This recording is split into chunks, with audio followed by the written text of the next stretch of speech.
ನಾನು ನೋಡಿದ್ರೆ ಕೊನೆ ದಿನ ಮಾತ್ರ ಬಂದಿದ್ದೀನಿ. ಇವತ್ತು ಬೆಳಗ್ಗೆನೇ ಎದ್ದು ಫಾರ್ಮಲ್ಸ್ ಹಾಕೊಂಡು ರೆಡಿಯಾಗಿ ನಾನು ಸೀದಾ BIC ಕಡೆ ಹೊರಟೆ. ಹೋಗ್ತಾ ದಾರಿಲಾಗಿ ಟಿಫನ್ ಮಾಡ್ಕೊಂಡು ನಾನು BIC ಪಾರ್ಕಿಂಗ್ ಹತ್ರ ಬಂದು ರೀಚ್ ಆದೆ.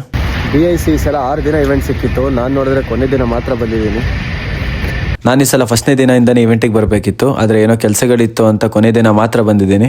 ಈ ಸಲ ಇವೆಂಟ್ ನಡೀತಾ ಇರೋದು ಇಂಡಿಯನ್ ವುಡ್. ಇದು ಪ್ರತಿ ವರ್ಷ ನಡೆಯುತ್ತೆ. ಇದು ನಾನು ವರ್ಕ್ ಮಾಡ್ತಿರೋ ಕಂಪನಿ.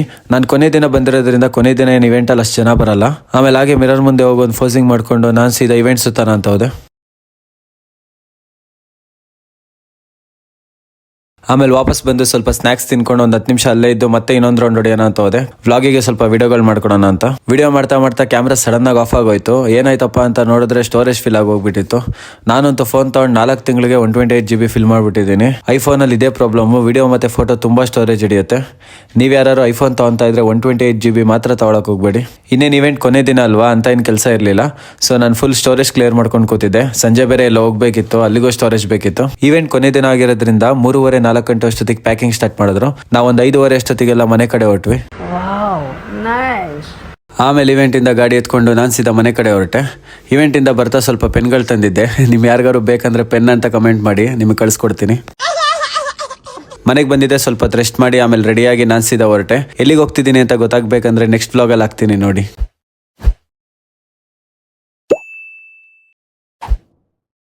ಇವೆಂಟಿಂದ ಬಂದಿದ್ದೆ, ರೆಡಿಯಾಗಿ ನಾನು ಸೀದಾ ಹೊರಟೆ. ಎಲ್ಲಿಗೆ ಹೋಗ್ತಿದ್ದೀನಿ ಅಂತ ಮುಂದೆ ವಿಡಿಯೋದಲ್ಲಿ ತೋರಿಸ್ತೀನಿ ಬನ್ನಿ. ನಾನು 6 ಗಂಟೆಗೆ ನೆಲಮಂಗಲಕ್ಕೆ ಹೋಗ್ಬೇಕಿತ್ತು. ಇವಾಗ ನೋಡಿದ್ರೆ 6:30 ಆಗಿದೆ. ಇನ್ನು ಬಸ್ ಸ್ಟಾಪಲ್ಲೇ ಇದ್ದೀನಿ. ಬಾರಿಸನಲ್ಲಿ ನೋಡಿದ್ರೆ ಒಂದು ಬಸ್ಸು ಇಲ್ಲ. ಒಂದೇ ಒಂದು ಬಸ್ ಬಂತು, ಅದು ನೋಡಿದ್ರೆ ಮಾಕ್ಲಿ, ಅದು ರಶ್ ಐತೆ. ನೆಲಮಂಗಲ ಯಾವ ರೇಂಜಿಗೆ ರಶ್ ಇರುತ್ತೆ. ಒಂದು 20 ನಿಮಿಷ ಮಾರಿಸ್ತಾನಲ್ಲೇ ವೆಯ್ಟ್ ಮಾಡಾದ್ಮೇಲೆ ಬಸ್ ಸಿಕ್ತು. ಈಗ ಖಾಲಿ ಬಸ್ಸೇ ಸಿಕ್ಕಿದೆ. ಹಲೋ ಎಲ್ರಿಗೂ ನಮಸ್ಕಾರ, ನಾನು ನಿಮ್ಮ CS ಕನ್ನಡಿಗ. ಇವತ್ತಿನ ವ್ಲಾಗಲ್ಲಿ ಏನಪ್ಪ ವಿಷಯ ಅಂದರೆ, ನಾನು ಮತ್ತು ನಮ್ಮ ಹುಡುಗ ಹೊರಣ ಆದಿಚುಂಚನಗಿರಿ ಜಾತ್ರೆಗೆ ಹೋಗ್ತಾ ಇದ್ವಿ. ಸೊ ಇವಾಗ ನೆಲಮಂಗಲಕ್ಕೆ ಹೋಗಿ ಅಲ್ಲಿಂದ KSRTC ಬಸ್ ಹತ್ಕೊಂಡು ಹೋಗಬೇಕು.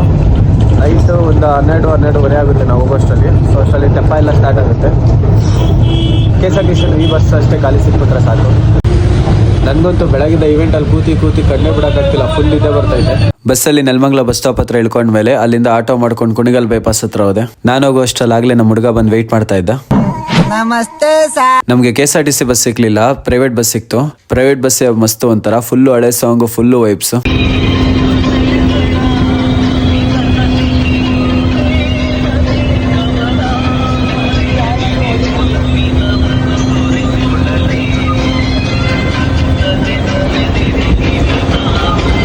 ಪಲ್ಲವಿ ಫಿಲ್ಮ್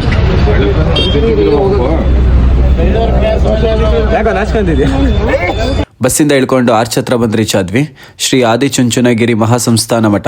ಅಲ್ಲೇ ಕೈ ಮುಕ್ಕೊಂಡು ಒಳಗೋಗ್ತಾ ಲೈಟಾಗಿ ಸ್ವಲ್ಪ ಸ್ನಾಕ್ಸ್ ತಿನ್ಕೊಂಡು ನಾವು ಮುಂದೆ ಹೊರಟ್ವಿ.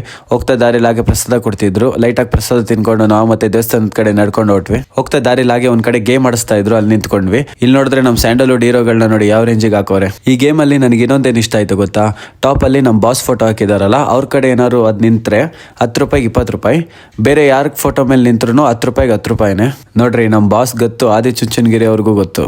ಅತಿ ದೊಡ್ಡ ಕಷ್ಟದ ಕೆಲಸ ಇವತ್ತಿನ ಪ್ರಪಂಚದಲ್ಲಿ ಅಂದ್ರೆ ನಾವು ಪ್ರೀತಿ ಸಂಪಾದಿಸೋದು, ಹಣ ಸಂಪಾದಿಸ್ಬಿಡ್ಬೋದು. ಆರ್ಚ್ ಇಂದ ಟೆಂಪಲ್ಗೆ ಒಂದು 4-5 ಕಿಲೋಮೀಟರ್ ಆಗುತ್ತೆ. ನಮಗೆ ಫಸ್ಟ್ ಕಲ್ಯಾಣಿ ಸಿಗುತ್ತೆ. ಬೆಟ್ಟ ಅಲ್ಲಿದೆ. ನಾವು ಇವಾಗ ಕಲ್ಯಾಣಿ ಹತ್ರ ಇದ್ದೀವಿ. ಇವಾಗ ಅಲ್ಲಿ ಬೆಟ್ಟ ಹತ್ರ ಹೋಗ್ಬೇಕು. ಈ ಫಿಗರ್ ಎಲ್ಲೋ ನೋಡ್ದಂಗೈತಲ್ಲ. ನಾವು ಪುನೀತ್ ಅಣ್ಣ ಶಿವಣ್ಣನವರ ಅಭಿಮಾನಿ. ಬದ್ಮಾಶ್ ನೀನೇನು? ಕಲ್ಯಾಣಿ ಹತ್ರ ಬಂದು ರೀಚ್ ಆದ್ಮೇಲೆ ಅದಿನ್ನ ಸ್ಟಾರ್ಟ್ ಆಗೋದು 2 ಗಂಟೆ ಮೇಲೆ ಅಂದ್ರು. ಸೊ ನಾವು ದರ್ಶನ ಮಾಡೋಣ ಅಂತ ತೇರ್ ಹತ್ರ ಹೋಗಿ ಆಮೇಲೆ ಮತ್ತೆ ಬೆಟ್ಟ ಹತ್ತನ ಅಂತ